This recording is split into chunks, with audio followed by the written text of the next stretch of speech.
네, 할렐루야. 오늘 이 새벽에 하나님께서 우리에게 주신 말씀입니다. 사무엘상 14장 24절에서 27절입니다. 구약성경 429쪽 사무엘상 14장 24절에서 27절입니다. 같이 한 목소리로 읽겠습니다. 시작. 이날에 이스라엘 백성들이 피곤하였으니 이는 사울이 백성에게 맹세시켜 경계하여 이르기를 저녁 곧 내가 내 원수에게 보복하는 때까지 아무 음식물이든지 먹는 사람은 저주를 받을지어다 하였음이라. 그러므로 모든 백성이 음식을 맛보지 못하고 그들이 다 수풀에 들어간즉 땅에 꿀이 있더라. 백성이 수풀로 들어갈 때에 꿀이 흐르는 것을 보고도 그들이 맹세를 두려워하여 손을 그 입에 대는 자가 없었으나 요나단은 그의 아버지가 백성에게 맹세하여 명령할 때에 듣지 못하였으므로 손에 가진 지팡이 끝을 내밀어 벌집에 꿀을 찢고 그의 손을 돌려 입에 대매 눈이 밝아졌더라. 아멘.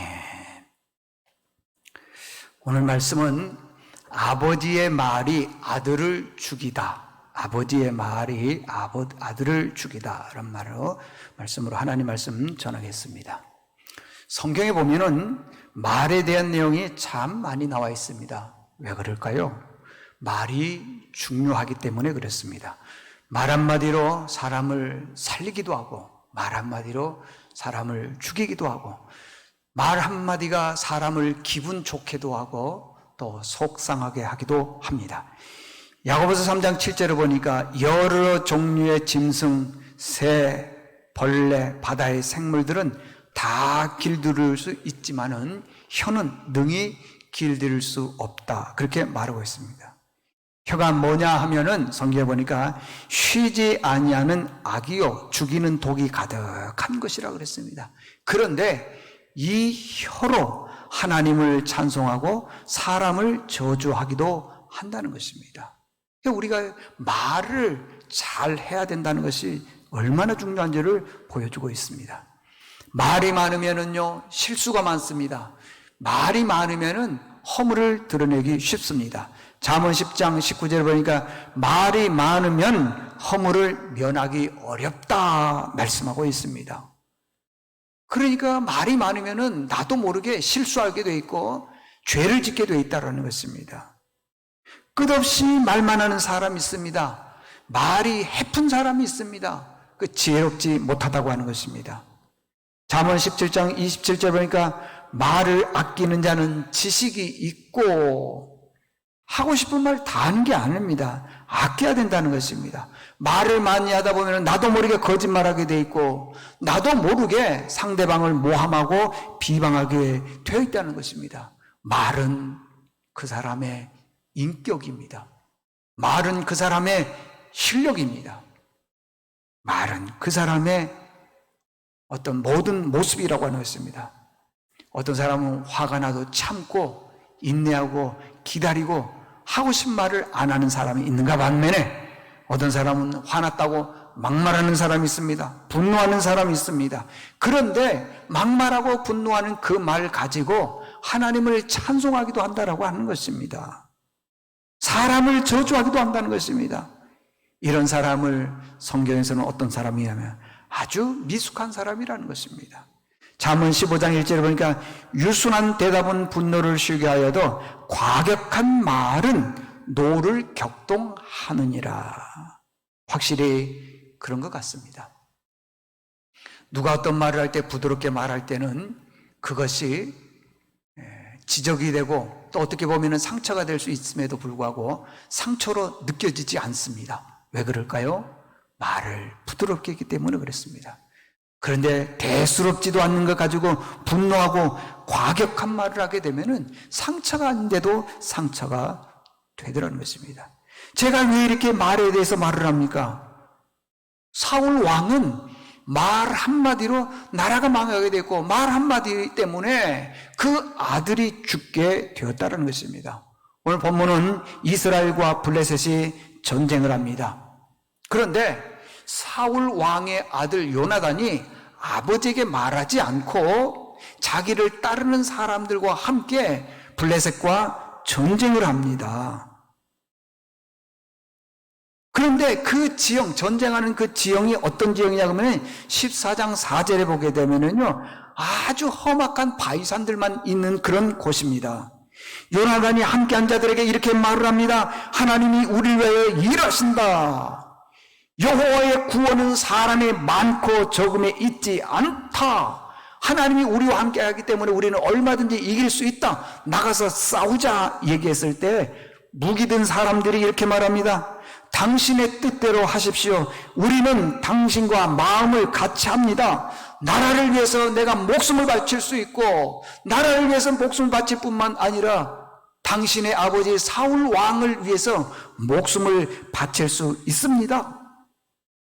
굉장히 험악한 바위산 지역에서 전쟁을 하기 시작을 했습니다. 여기 13절에 보게 되면 요나단과 무기된 자들이 손발로 바위산을 기어 올라갔다, 그렇게 말씀하고 있습니다. 그 정도로 험악한 바위산 지역에서 전쟁을 했습니다. 거기서 천신만고 끝에 전쟁을 하는데 숫자는 적지요, 기술과 능력은 부족하죠. 그런데 하나님의 은혜로 승리를 했습니다.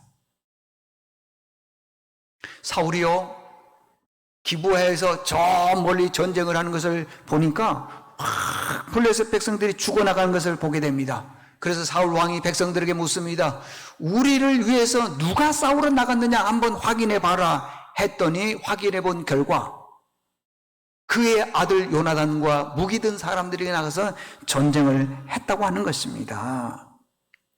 가만히 보니까요, 이 사울 왕이 보니까 이 블레셋 백성들이 나중에는 보니까 하나님의 영이 임하니까 자기네들끼리 싸워서 자기네들끼리 죽이더라는 것입니다. 그러고 난 다음에 이스라엘이 승리를 했습니다. 여기까지 했으면 얼마나 좋겠어요. 근데 여기서부터 문제입니다. 사울 왕의 욕심이 끝이 없습니다. 평지도 아니고 험악한 바위산에서 전쟁을 했습니다. 얼마나 힘들고 얼마나 피곤했겠습니까? 얼마나 목이 말랐겠습니까? 그러면은 그들에게 돌아왔을 때 먹을 것을 주거나 물을 주거나 휴식을 주거나 수고했다라고 위로하고 칭찬해 줘야 되는데 사울 왕이 명령을 내리는데 뭐라고 명령을 내리냐 그러면은 블레셋을 완전히 무찌를 때까지 어떤 음식물도 먹어서는 안 되고 물도 마셔서는 안 된다. 만약에 음식이나 물을 먹고 마시게 된 사람은 저주를 받을 것이다 그랬습니다. 여기 24절 아래쪽에 보니까 저녁 곧 내가 내 원수에게 보복하는 때까지 아무 음식물이든지 먹는 자는 사람은 저주를 받을 것이다, 그렇게 말했습니다. 왕이 이렇게 말을 했으니 누가 음식을 먹겠습니까? 이 저주받는다는 것은 죽인다 그 말이거든요. 누가 음식물을 먹겠습니까? 아무도 안. 누가 물을 마시겠습니까? 마실 수가 없습니다. 계속적으로 험악한 바위산에서 전쟁을 합니다. 그러다가요, 이제 어느 곳으로 가냐면 숲이 있는 곳으로 들어갔습니다. 그 숲이 있는 곳에 들어갔더니 벌집이 있었고 꿀이 있었습니다.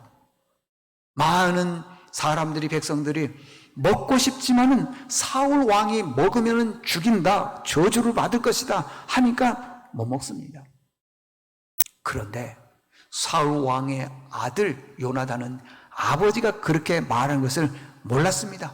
그래서 꿀이 있으니까 27절에 보니까 그것을 찍어서 먹었더니 눈이 밝아졌더라 그랬습니다. 이 말은요, 요나단도 지금 얼마나 배가 고프고 목이 마르고 쉼이 필요하고 힘든지를 보여주는 그런 장면입니다. 그때 백성 중에 한 사람이 요나단에게 사울 왕이 이렇게 말했습니다 라고 말하는 것입니다. 요나단이 그 얘기를 듣고 난 다음에 29절 세 번역으로 말씀드리겠습니다. 요나단이 탄식하였다. 나의 아버지께서 이 나라를 어렵게 만들었구나.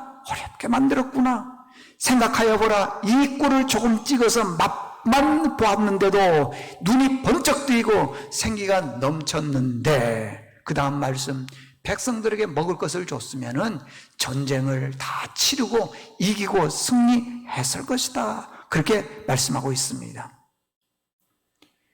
참 너무 기가 막힌 얘기 아니겠습니까? 백성들이 전쟁으로 말미암아 피곤했습니다. 배가 고팠습니다. 목이 말랐습니다. 얼마나 힘들었는지요. 전쟁터에서 노획한 짐승을 잡아서 성경에 보니까요, 피채 먹었다. 성경에서는 피 먹으면 안 된다 그러지 않습니까? 얼마나 배가 고팠으면. 백성들은 이렇게 지쳐 있는데 사울 왕은 이렇게 말합니다. 밤을 새워가면서 블레셋을 무찌르라. 백성들을 죽이지 못하면은 안 된다. 그래서 어쩔 수 없이 죽음을 면하기 위해서 백성들이 사울 왕에 순종을 하면서 밤새 전쟁을 하려고 할 그때에 제사장이 말을 합니다. 안 됩니다. 이 전쟁은 더 이상 해서는 안 됩니다. 그때 사울 왕이 이렇게 얘기합니다. 하나님께 물어보자 그랬습니다. 이 전쟁을 계속해야 되는지 쉬어야 되는지 물어보자 그랬습니다. 그때 하나님께 물었더니 대답이 없습니다. 37절 하반절에 보게 되면 하나님이 대답하지 않으셨다. 그러면은 하나님이 대답하지 않았다는 것은 더 이상 전쟁하지 마, 그런 뜻 아니겠습니까? 그러면 안 해야죠. 그런데 또 욕심이 생겼습니다. 끝냈어야 되는데. 그럼 이렇게 원인 제공자가 누구냐? 그 원인 제공자를 찾아내서 죽이자 그랬습니다. 그 사람이 어떤 사람이든지 심지어는 내 아들 요나단이라도 죽일 것이다. 제비를 뽑자 해서 제비를 뽑았더니 요나단이 딱 걸렸습니다. 그것을 보고 44절에 보니까 사울이 이르되 요나단아 내가 반드시 죽으리라. 아버지가 아들을 향해 이렇게 말을 했다는 것입니다. 요나단은요, 아버지가 음식을 먹으면 안 된다는 그 말을 듣지를 못했습니다. 설령 그렇게 했다 하더라도 아들아 네가 얼마나 배가 고팠느냐 하면서 미안하다 용서해 줘야 되는데 그러지 않았다는 것입니다. 왜 그럴까요? 욕심 때문에 그러더라는 것입니다. 그래서요, 결국에는요, 아버지와 아들 요나단의 관계가 깨졌습니다. 백성들과의 관계도 깨졌고 하나님과의 관계는 이미 다 깨져버리고 말았습니다.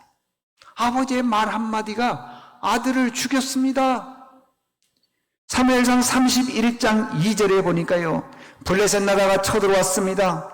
그때 사울의 세 아들이 있었는데 요나단과 아비나답과 삼마가 말기수아가 다 죽임을 당하였다 그랬습니다. 결론입니다. 우리는 아버지입니다. 우리는 어머니입니다. 자녀들에게 어떤 말을 할까요? 살리는 말을 할까요? 위로해 주는 말을 할까요? 힘과 희망을 주는 말을 해야 될까요? 아니면은 못한다고 죽이는 말을 할까요? 좌절시키는 말을 할까요? 다 잘 알고 있습니다. 그런데 아버지 사울은 아들 요나단을 죽이는 말을 했다고 하는 것입니다. 어떻게 그렇습니까? 베드로전서 4장 11절에 보니까 누가 말하려면은 하나님이 말씀하신 것 같이 하라 말씀합니다. 그러니까 어떤 말을 할 때 하나님께서 말씀하신 것처럼 하면은 된다는 것입니다. 우리는 참 많은 말들을 합니다. 그 많은 대화 중에 어떤 대화를 합니까? 아들을 죽이는 말을 합니까? 살리는 말을 합니까? 오늘 주신 말씀, 사울 왕은 자기 욕심으로 인해서 결국에는 아들을 죽였습니다. 그 말대로 사무엘상 31장 2절을 보니까 세 아들 요나단과 아비나답과 말기수아가 함께 죽임을 당한 것을 보게 됩니다. 꼭 기억하십시오. 말대로 됩니다. 여러분, 살리는 말 할 수 있기를 바랍니다. 하나님 아버지 감사합니다. 오늘 말씀을 통해서 우리가 말을 어떻게 해야 되는지를 알게 되었습니다. 아무리 마음에 들지 않는다고 해서 함부로 말하지 않게 도와주시옵시고 끝까지 인내해서 사람을 살리는 말하게 도와주시고 이 사울 왕이 아들을 저주하면서까지 한 말은 내 안에 있는 지나친 욕심 때문에 그렇습니다. 버리고 온전히 하나님만 의지하게 도와주시옵소서. 감사합니다. 예수님의 이름으로 기도드리옵나이다. 아멘.